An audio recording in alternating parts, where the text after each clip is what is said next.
오빠, 요즘 바브몬이라고 하던데 이거 무슨 말이야? 아, 그건 바이오 붐 온이라는 말의 줄임말이야. 쉽게 말해서 바이오 붐은 온다는 말이지. 근데 사실 바이오가 오를지 안 오를지는 아무도 몰라. 그럼 이 말 믿어야 해? 우리가 할 수 있는 건 이거야. 새로운 증거가 들어오기 전이랑 후에 내 머릿속 확률이 얼마나 달라졌나를 보는 거지. 아, 베이지안 업데이트? 동전 던지기 전엔 반반이었다가 앞면 몇 번 보면 생각 바뀌는 그거? 정확해. 오늘은 새롭게 확인된 증거 3가지를 볼 거야. 정부 돈인 국민성장펀드, 시장 구조 바뀌는 코스닥 승강제, 그리고 학회랑 기술 수출 시즌. 이 3가지가 바이오가 오른다를 보장하진 않아. 근데 확률을 위로 밀어주는지는 따져볼 수 있어. 특히 학회랑 기술 수출 시즌을 알아두는 건 중요하지. 마지막까지 잘 들어봐. 좋아, 커피 나왔다. 하나씩 풀어봐. 먼저 국민성장펀드. 이름은 들어봤는데 정확히 뭐야? 정부랑 민간이 5년 동안 150조를 AI, 반도체, 바이오 같은 첨단 산업에 붓는 초대형 정책 펀드야. 올해 한 해만 30조를 집행하고 30조 중에 바이오는 얼마 나와? 올해 배분을 보면 AI 6조, 반도체 4조 2천억 이런 식인데 바이오랑 백신에 2조 3천억이 잡혀 있어.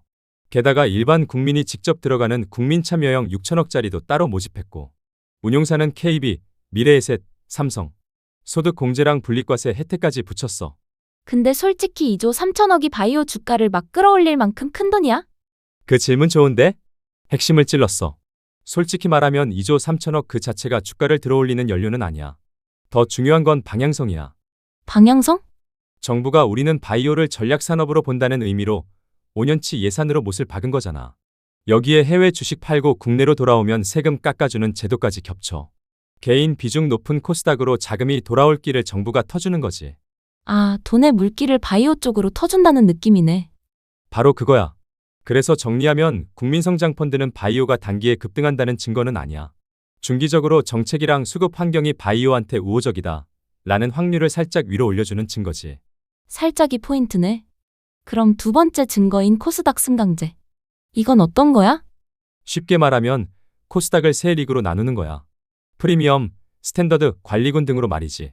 축구 승강제처럼 실적이랑 규모, 지배구조에 따라 위아래로 이동하는 거고 부실 기업은 빨리 퇴출시키려고 하는 거야. 언제부터? 7월 코스닥 30주년 행사에서 최종안 발표하고 이르면 10월 초 시행 전망이야. 프리미엄 리그는 100개에서 170개 정도로 거론되는데 더 압축하는 쪽에 무게가 실려. 근데 이게 왜 바이오한테 좋아? 솔직히 리그 나눈다니까 무서운데. 핵심이 여기 있어.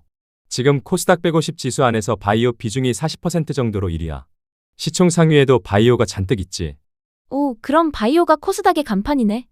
그래서 우량 바이오가 프리미엄 리그로 분류되면 자산운용사들이 그 리그를 따라가는 ETF 같은 패시브 상품을 만들기 쉬워지고 연기금 같은 장기 자금이 들어올 길이 생겨. 검증된 바이오가 재평가받을 환경이 깔리는 거지. 아, 좋은 바이오만 따로 모아서 우량주 대접해준다. 이런 느낌? 정확해. 근데 여기서 우리 솔직해야 해. 승강제는 모든 바이오한테 호재가 아니야. 양날의 검인가? 응. 매출이랑 이익 잘 나오는 의료기기랑 에스테틱 기업들. 예를 들면 클래시스 같은 고마진 수출 기업은 프리미엄 편입 유력이라 웃어. 근데 아직 매출 없는 신약 개발 바이오, 특히 특례 상장한 기업들은 정량 지표 중심 평가에서 불리할 수 있어서 긴장하고 있어. 즉 어떤 바이오냐로 갈린다는 거야. 그래서 승강제는 바이오 전체의 확률을 올리는 게 아니라 실적이랑 기술이 검증된 우량 바이오의 재평가 확률을 올리고 증명 안 된 바이오는 오히려 확률을 내릴 수도 있는 선별형 증거야. 그래서 옥석 가리기를 잘해야 하는구나. 맞아. 승강제는 옥이랑 돌을 제도가 직접 갈라주는 장치인 셈이니까. 자, 그럼 중요하다는 마지막 증거, 학회랑 기술 수출. 이게 왜 주가랑 어떻게 연결돼? 바이오는 본질적으로 데이터로 먹고 사는 산업이야. 임상 결과가 학회에서 공개되면 그게 곧 회사 성적표거든. 그리고 하반기에 굵직한 학회가 줄줄이 있어. 어떤 거? 8월 말에 미넨에서 유럽 심장학회, 9월 중순엔 서울에서 세계 폐암학회가 열려. 10월 말엔 마드리드에서 유럽 종양학회. 항암 쪽 큰 무대 중 하나야. 연말엔 미국 혈액학회 같은 것도 있고. 9월에 폐암학회가 서울에서 열려? 그건 국내 바이오한테 좋은 거 아냐? 노출 면에선 플러스야. 국내 바이오텍이 글로벌 데뷔하거나 데이터 공개하는 무대가 안방에서 열리는 거니까. 그럼 기술 수출은? 이게 진짜 큰 그림이야. 작년에 우리나라 제약바이오 연간 기술 수출이 20조를 넘어서 역대 최고를 찍었어. 그리고 2030년까지 글로벌 대형 신약들 특허가 줄줄이 만료돼. 특허 만료가 왜 우리한테 기회야? 빅파마 입장에선 매출 절벽이 오니까 바깥에서 새 파이프라인을 사와야 해. 그 공급처로 한국 플랫폼 기업들이 떠오른 거야. 예를 들면 주사 제형을 바꿔주는 알테오젠, 뇌혈관 장벽을 통과시키는 ABL바이오, 항체에 약물을 붙이는 ADC하는 리가켄바이오. 이런 회사들은 파이프라인 하나가 아니라 기술 자체를 여러 번 수출할 수 있어서 계속 빅딜 후보로 거론돼. 와, 그럼 하반기에 빅딜 터지면 주가가 확 뛰겠네? 학회랑 기술 수출은 양방향 이벤트야. 데이터가 좋게 나오면 급등하지만 기대에 못 미치면 그날 바로 급락해. 임상이라는 게 원래 그래. 그래서 이 증거는 주가가 움직일 이벤트가 많다는 확률을 올려주는 거지. 위로만 움직인다는 뜻이 절대 아니야. 방향이 정해졌다는 게 아니라 변동성이 커진다는 의미지. 그럼 마지막으로 정리해줘, 오빠. 그래서 하반기 바이오를 사? 말아? 베이지한 식으로 답할게.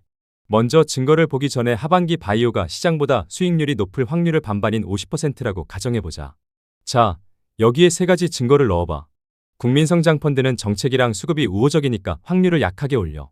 승강제는 우량 바이오 회사한테는 재평가니까 올리는데 선별적으로 보고. 학회랑 기술 수출은 모멘텀이랑 변동성을 키우니까 올리는데 양방향으로 보자. 세 개 다 위를 가리키네? 맞아. 세 가지 증거가 모두 같은 방향을 가리켜. 이게 우연이 아니라 정책이랑 구조랑 이벤트가 한 분기에 겹친 거라 확률은 50%보다 분명히 올라가. 그래서 하반기 바이오에 비중을 두는 베팅은 합리적이다 라고 말할 수 있어. 오, 그럼 사도 되는 거네? 근데 여기서 우리 채널에 진짜 메시지가 나와. 확률이 50%에서 65%로 올랐다고 쳐. 그건 무조건 오른다는 100%가 아니야. 여전히 셋 중 하나는 틀릴 수 있는 확률이라는 의미지. 아, 65%는 35%만큼 틀릴 수도 있다는 거구나. 그리고 세 증거가 전부 같은 결론을 가리켰어. 바이오 전체가 아니라 검증된 바이오를 골라야 하는 거지. 승강제로 우량주를 걸러낼 거고, 기술 수출도 플랫폼 검증된 곳으로 몰린다는 거고, 학회도 데이터 좋은 곳만 살아남는다는 거지. 결국 바이오를 무조건 사라가 아니라 좋은 바이오를 가려서 사야 한다는 거네. 오늘 데이트 토크 끝? 그게 결론이야. 우리가 한 건 바이오 사라 마라가 아니라 새로운 세 가지 증거로 머릿속 확률을 다시 계산한 것뿐이야. 알았어. 근데 새로운 증거가 더 추가되면 바이오 관련 확률을 다시 계산해줘? 자, 이제 우리 좀 걸어볼까?